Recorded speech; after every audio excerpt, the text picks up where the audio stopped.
Hello friends, I CA Nirav Sheth welcome you to the video presentation of advisory issued by ICAI for statutory bank branch auditors on 6th May 2020.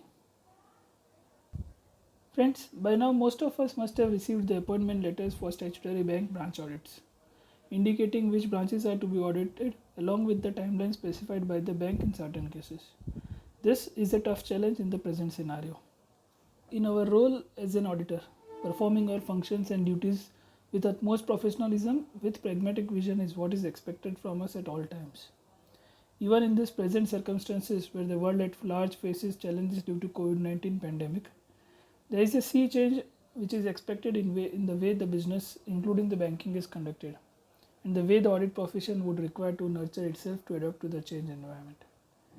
Though the methodologies of conducting audit are likely to undergo a change, the objective of the audit does not change. This requires the auditors to ensure that sufficient appropriate audit evidence is available with the auditor, based on which he is able to express his opinion. In this advisory, an illustrative list of specific consideration while conducting distance audit, remote audit, online audit of bank branch under this COVID-19 situation is enumerated. Let us see it one by one. The first one, the compliance with the regulatory norms, including compliance with the standards on auditing, guidance note issued by ICAI on the subject matter remains unchanged. So there is no change while doing audit under the COVID-19 situation with regards to the regulatory norms, to the standards of auditing, and with regards to the guidance note issued by the ICAI on the bank branch audit. Secondly, on receipt of the appointment letter for statutory bank audit, an auditor should do the following steps. Number 1, accept the appointment as branch auditors. Number 2, plan and make available the requisite staff for conducting the branch audit allotted to them. Number 3, communicate with the previous auditors via email, since it is not possible to send it physically in nowadays. So you can communicate with the previous auditors via email. And number 4, use illustrative format as given in the PDC advisory to communicate with the respective bank branches. Further, point number 3, the audit firm will inquire and adopt the SOPs adopted by the respective bank under the COVID-19 situation and would strictly comply with the government regulatory guidelines issued in this regard without any deviation thereof.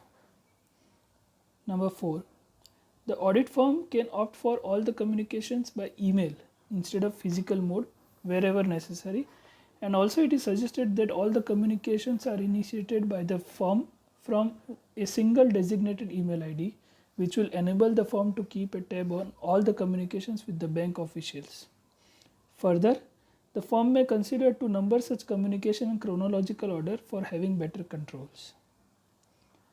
Next, fifth point, the audit firm can request the bank to provide the data or documents required for the purpose of conducting the audit in soft copy format at mutual convenience of the auditor and the auditee. While doing so, the audit firm will ensure strict compliance with the NDA, that is non-disclosure agreement, with regards to such data, documents received, and will ensure the confidentiality of the data and documents.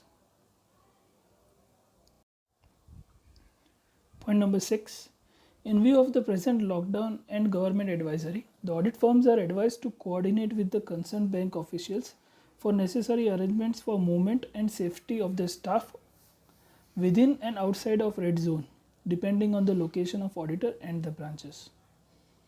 Point number 7. The audit firm can ask the respective bank to provide an access for staff or partner at the nearest branch so as to enable them to have delegation of works amongst them.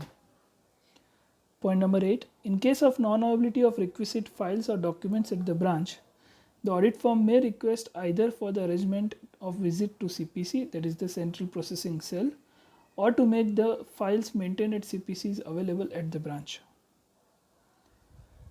Point number 9. An audit firm can also seek support from the branches in the following forms.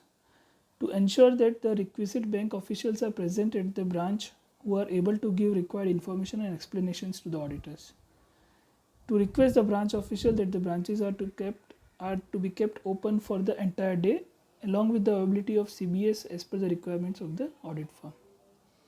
This is the support which one can seek from the bank branch.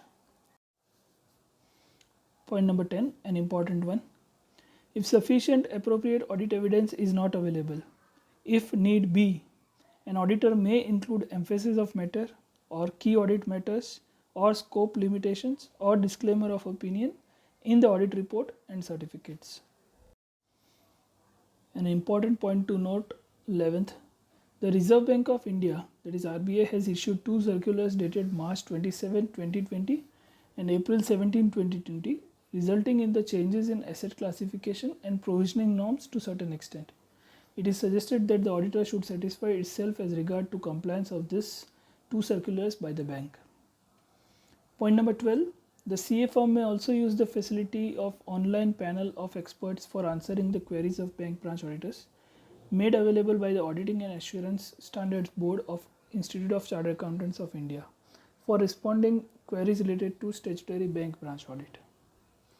Further, with a view to support the ICAI members for fast resolution of such queries, the AASB has offered an online support to the members from May 2nd for the bank branch audit for the financial year 1920. The queries can be sent at email ID bankauditfaq@icai.in.